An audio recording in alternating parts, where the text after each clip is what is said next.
To draw a basic flower, start by sketching a small circle in the middle of the page to represent the center of your flower.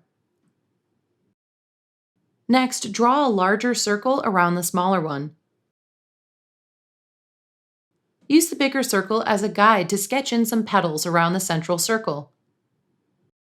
Depending on what kind of flower you're trying to make, you can make the petals narrow or wide, or experiment with different shapes. To make the flower look more realistic, vary the lengths of the petals a little bit, and make some of them overlap with each other.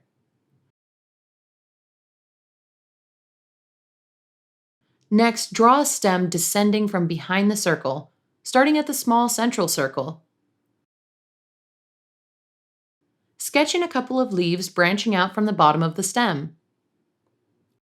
To finish up your drawing, add some realistic details like veins in the leaves and fluffy texture of the pistils and stamens around the center of the flower.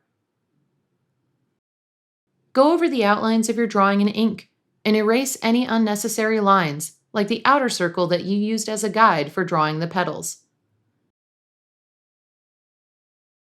If you want, you can color in your flower or add shading when you're done. Once you're comfortable drawing a simple flower, experiment with other types such as daffodils, roses, or tulips.